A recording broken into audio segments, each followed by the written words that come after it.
धर्मराज युधिष्ठिर कहने लगे कि हे भगवान, कार्तिक कृष्ण पक्ष की एकादशी का क्या नाम है, इसकी विधि क्या है, इसके करने से क्या फल मिलता है, आप विस्तार से बताइए। भगवान श्री कृष्ण बोले कि कार्तिक कृष्ण पक्ष की एकादशी का नाम रमा है। यह बड़े बड़े पापों का नाश करने वाली है। इसका महात्म्य मैं तुमसे कहता हूँ, तुम ध्यान पूर्वक सुनो। प्राचीन काल में मुचुकुंद नाम का एक राजा था। उसके इंद्र के साथ मित्रता थी और साथ ही यम, कुबेर, वरुण और विभीषण भी उसके मित्र थे। यह राजा बड़ा धर्मात्मा, विष्णु भक्त और न्याय के साथ राज्य करता था। उस राजा की एक कन्या थी जिसका नाम चंद्रभागा था। उस कन्या का विवाह चंद्रसेन के पुत्र शोभन के साथ हुआ था। एक समय वह शोभन ससुराल आया। उन्हीं दिनों जल्द ही पुण्यदायिनी रमा एकादशी भी आने वाली थी। जब व्रत का दिन समीप आ गया तो चंद्रभागा के मन में अत्यंत सोच उत्पन्न हुआ कि मेरे पति अत्यंत दुर्बल हैं और मेरे पिता की आज्ञा अति कठोर है। दशमी को ही राजा ने ढोल बजवाकर सारे राज्य में यह घोषणा करवा दिया कि रमा एकादशी का व्रत सब कोई करेगा। इस दिन कोई भोजन नहीं करेगा। ढोल की घोषणा सुनते ही शोभन को अत्यंत चिंता हुई और पत्नी से कहा कि हे प्रिय, अब क्या करना चाहिए? मैं किसी प्रकार का भूख सहन नहीं कर पाऊंगा। ऐसा कोई उपाय बताओ कि जिससे मेरे प्राण बच सकें, अन्यथा मेरे प्राण अवश्य चले जाएंगे। चंद्रभागा कहने लगी कि हे स्वामी, मेरे पिता के राज्य में एकादशी के दिन कोई भी भोजन नहीं करता। यहाँ तक कि हाथी, घोड़ा, ऊंट, बिल्ली, गौ यह सब भी अन्न ग्रहण नहीं करते। फिर मनुष्य का तो क्या कहना है। यदि आप भोजन करना चाहते हैं तो किसी दूसरे स्थान पर चले जाइए, क्योंकि यदि आप यहीं रहना चाहते हैं तो आपको अवश्य व्रत करना पड़ेगा। ऐसा सुनकर शोभन कहने लगा कि हे प्रिय, मैं अवश्य व्रत करूंगा। जो भाग्य में होगा देखा जाएगा। इस प्रकार से विचार कर शोभन ने व्रत रख लिया और वह भूख व प्यास से अत्यंत पीड़ित होने लगा। जब सूर्य नारायण अस्त होने लगे और रात्रि को जागरण का समय आया तो वैष्णवों को अत्यंत हर्ष देने वाला था, परंतु शोभन के लिए अत्यंत दुखदायी हुआ। प्रातः काल होते ही शोभन के प्राण निकल गए। तब राजा ने सुगंधित काष्ठ से उसका दाह संस्कार करवाया, परंतु चंद्रभागा ने अपने पिता के आज्ञा से अपने शरीर को दग्ध नहीं किया और शोभन की अंत्येष्टि क्रिया के बाद अपने पिता के घर में ही रहने लगी।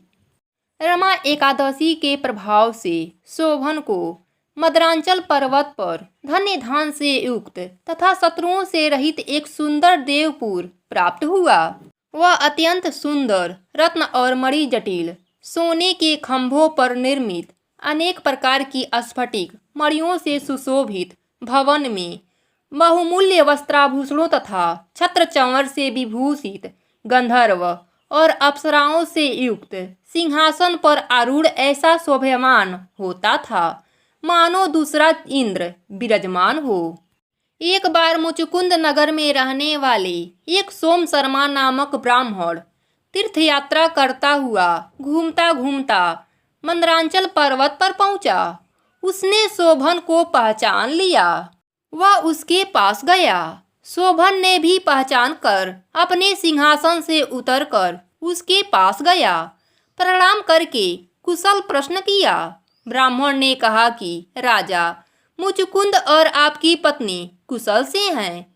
नगर में भी सब प्रकार से कुशल है, परंतु हे राजन, हमें आश्चर्य हो रहा है कि आप अपना वृत्तांत कहिए कि ऐसा सुंदर नगर जो कि न कभी देखा न सुना, आपको कैसे प्राप्त हुआ।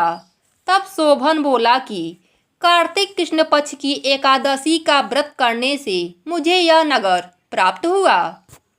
परंतु यह अस्थिर है, यह स्थिर हो जाए ऐसा उपाय कीजिए। ब्राह्मण कहने लगे, हे राजन, यह स्थिर क्यों नहीं है और कैसे स्थिर हो सकता है, आप बताइए, फिर मैं अवश्य उपाय करूँगा। शोभन ने कहा कि मैं रमा एकादशी को श्रद्धा रहित होकर किया है, अतः यह सब कुछ अस्थिर है।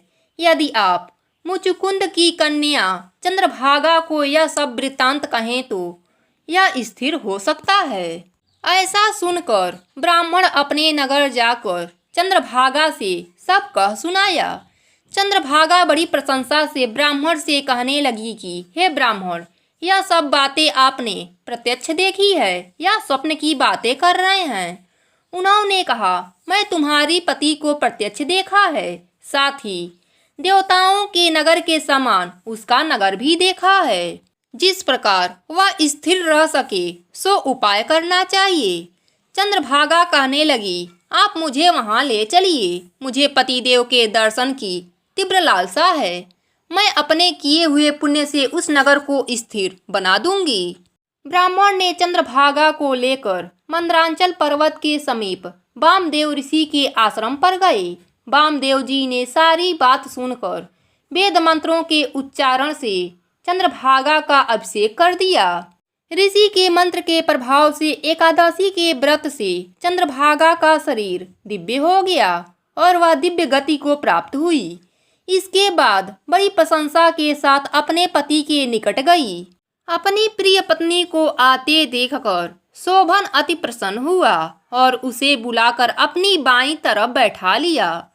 चंद्रभागा कही, प्राणनाथ, मेरा पुण्य ग्रहण कीजिए।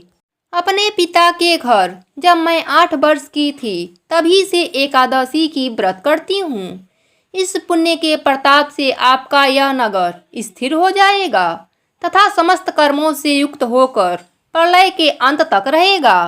इस प्रकार चंद्रभागा ने दिव्य आभूषणों और वस्त्रों से सुसज्जित होकर अपने पति के साथ आनंद पूर्वक रहने लगी। हे राजन, यह मैंने रमा एकादशी का महात्म्य कहा है। जो मनुष्य इस व्रत को करते हैं उनके ब्रह्म इत्यादि समस्त पाप नष्ट हो जाते हैं। कृष्ण पक्ष और शुक्ल पक्ष दोनों की एकादशियां समान हैं, इसमें कोई भेदभाव नहीं है, दोनों समान फल देती हैं। जो मनुष्य इस महात्म्य को सुनते हैं वे समस्त पापों से छूटकर विष्णु लोक को प्राप्त होते हैं। रमा एकादशी पर माँ लक्ष्मी के रमा स्वरूप के साथ विष्णु जी का पूजन किया जाता है। लक्ष्मी जी के नाम पर इस एकादशी का व्रत करने से जीवन में सुख समृद्धि बनी रहती है।